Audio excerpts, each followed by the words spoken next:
स्वागत है आप सभी का एक बार फिर से आपकी अपनी YouTube channel A to Z fact knowledge में। दोस्तों आज की इस वीडियो में हम बात करने वाले हैं आईटी इलेक्ट्रीशियन सेकेंड ईयर जो पिछले 6 वर्षों में पूछे जा रहे प्रश्न हैं उसकी मैं एक सीरीज लेकर आया हूं। उसी सीरीज का वीडियो का पार्ट नंबर 6वां है।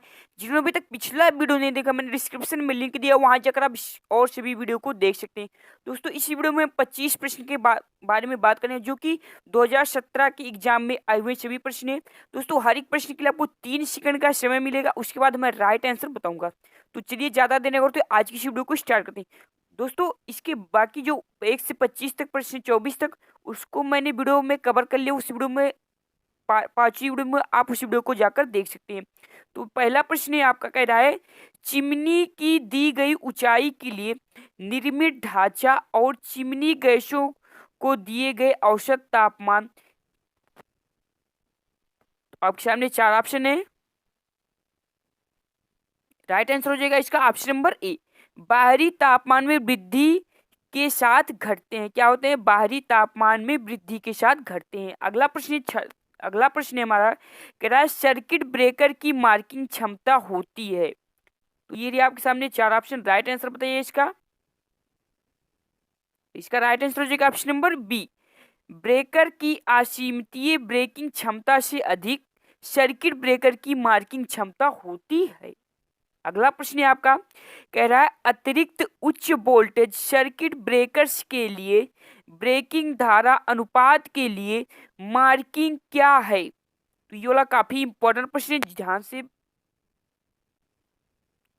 राइट आंसर हो जाएगा इस वाले प्रश्न का ऑप्शन नंबर ए, 1 से अधिक। क्या होगा? 1 से अधिक हो। फिर अगला प्रश्न है जो कि इजी है, बहुत इंपॉर्टेंट भी प्रश्न कह रहा है एमसीसीबी का पूर्ण रूप होता है, यानी कि एमसीसीबी का पूरा नाम क्या हो जाएगा। तो आपके सामने 4 ऑप्शन है, बिल्कुल इजी सा राइट प्रश्न है ये वाला।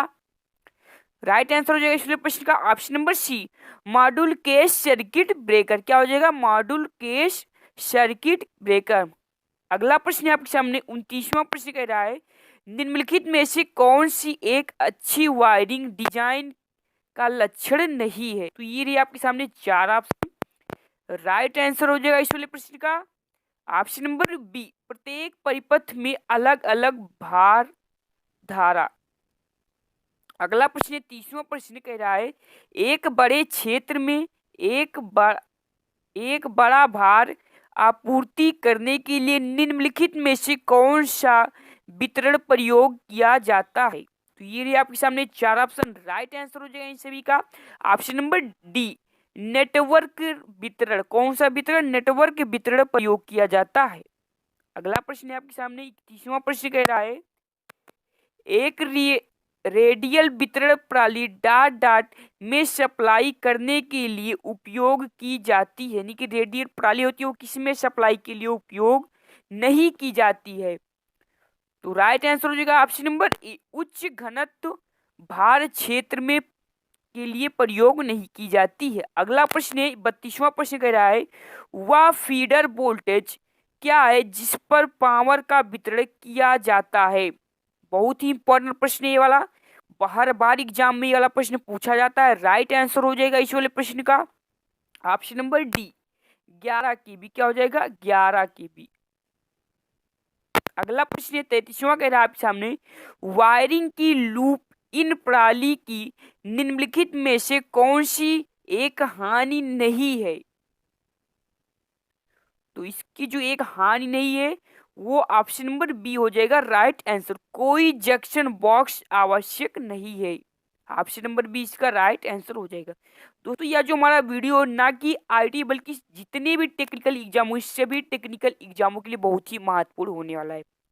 अगला प्रश्न है खिलौने में उपयोग किए जाने वाले विद्युत मोटर जो प्राय एसी से चलते हैं वो option number A capacitor start motor split phase motor होते हैं। Option number C capacitor start capacitor run motor.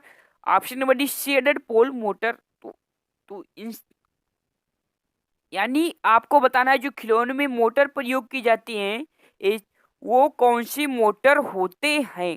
तो इस वाले प्रश्न का जो राइट आंसर हो जाएगा वो हो जाएगा option number D, shaded pole motor. कौन से शेडेड पोल मोटर खिलौनों में प्रयोग किए जाते हैं।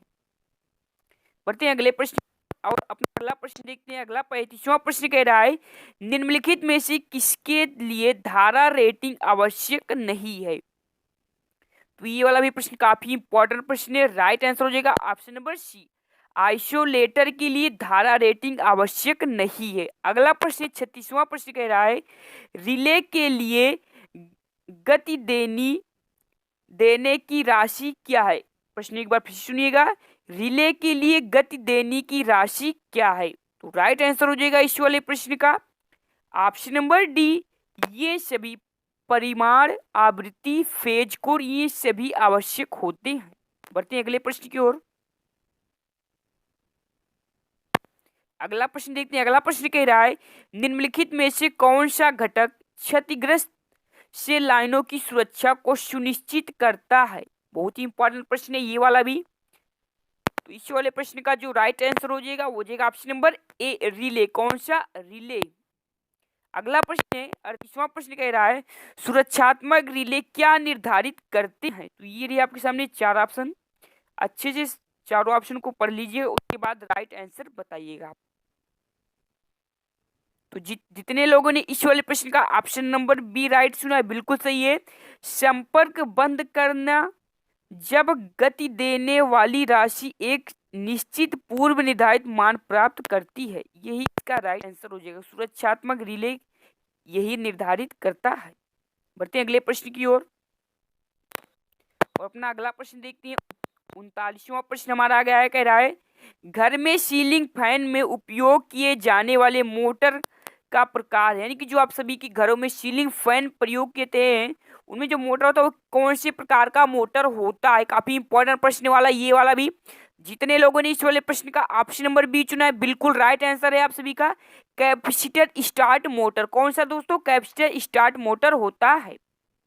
बढ़ते अपने अगले प्रश्न की ओर। 40वां प्रश्न के आपके सामने कह रहा है स्टार डेल्टा स्टार्टर विधि में स्टेटर वाइंडिंग के आर पार आरोपित की जाने वाली वोल्टेज होती है। तो इस वाले प्रश्न का राइट आंसर हो जाएगा option number C, supply voltage का 1/3 का आधा गुना होता है। कितना होता है, 1/3 का आधा गुना होता है।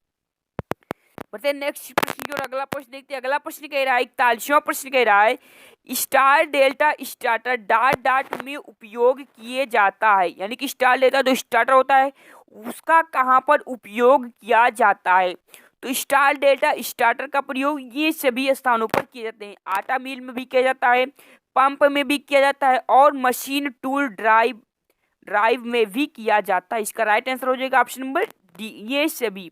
अगला प्रश्न ये कह रहा है रोटरी प्रतिरोध स्टार्टर निम्नलिखित मोटरों में से किसके लिए उपयोग किया जाता है। तो आपके सामने चार ऑप्शन है, इंपॉर्टेंट प्रश्न ये वाला है। राइट आंसर हो जाएगा option number D, slip ring. कौन सा दोस्तों, स्लिप रिंग। दोस्तों अगर आपको हमारा वीडियो अच्छा लग रहा है तो वीडियो को लाइक जरूर करिएगा और इसे शेयर भी करिएगा, और चैनल पर पहली बार आए होंगे तो चैनल को सब्सक्राइब करके बेल के आइकन को जरूर प्रेस करिएगा।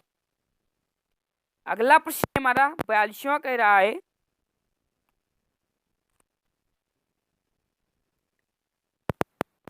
43वां प्रश्न है दोष या फॉल्ट की स्थिति में परिपथ हस्तक्षेप के लिए सर्किट ब्रेकर के लिए सूचना भेजने का कार्य कौन युक्ति करती है।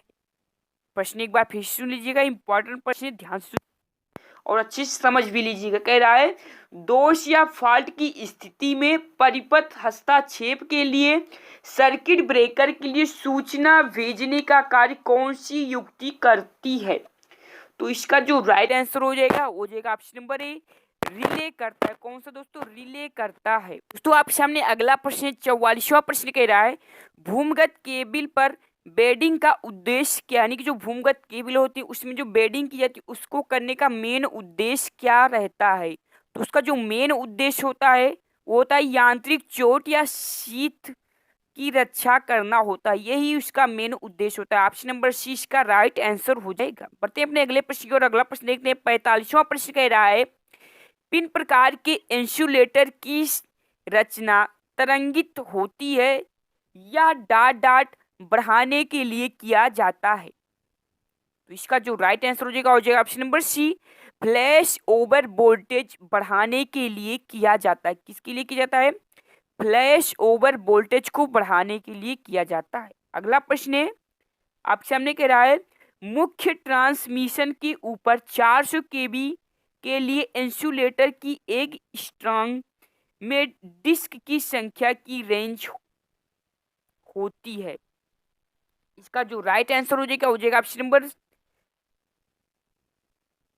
बी 22 से 23 की संख्या की रेंज की डिस्क प्रयोग की जाती है। अगला प्रश्न आपके सामने कह रहा है केबिल में भीतरी शीत क्यों उपयोग की जाती है? तो इसका जो मेन उद्देश्य होता है प्रयोग करने का वो होता है उचित तनाव वितरण निर्धारित करने के लिए केबिल में भीतरी शीत प्रयोग की जाती है। ऑप्शन नंबर ए इसका राइट आंसर हो जाएगा। अगला प्रश्न आपके सामने कह रहा है किस अधिकतम वोल्टेज लेवल तक के लिए पिन टाइप इंसुलेटर उपयोग किए जाते हैं? वेरी वेरी इंपॉर्टेंट प्रश्न, जरूर नोट करेंगे सभी लोग इस वाले प्रश्न का। तो इस वाले प्रश्न का जो राइट आंसर हो जाएगा ऑप्शन नंबर बी 33 केबी वोल्टेज तक के लिए पिन टाइप इंसुलेटर उपयोग किए जाते हैं। बढ़ते हैं अगले प्रश्न की और अगला प्रश्न है 49वां प्रश्न कह रहा है केबिल में चालक पर निर्धारित किए जाने वाले इंसुलेटर की मोटाई निम्नलिखित में से कौन से कारक पर निर्भर करती है?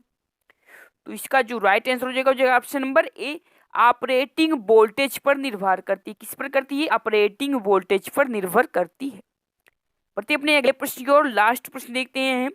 कह रहा है एक इंसुलेटिंग पदार्थ के रूप में पेपर का उपयोग करने की मुख्य हानि है। तो इसकी जो मुख्य हानि है वो ऑप्शन नंबर बी हो जाएगा हाइग्रोस्कोपिक। इसका राइट आंसर हो जाएगा। तो दोस्तों ये थे 2017 में पूछे गए क्वेश्चन जो कि आपकी समझ मैंने डिस्कस किया। आई होप आपको हमारा वीडियो जरूर अच्छा लगा। वीडियो अच्छा लगा तो वीडियो को लाइक करिएगा, चैनल पर नए होंगे तो चैनल को सब्सक्राइब करिएगा। मिलते हैं फिर ऐसी नेक्स्ट वीडियो के साथ, तब तक के लिए इजाजत। जय हिंद, जय भारत।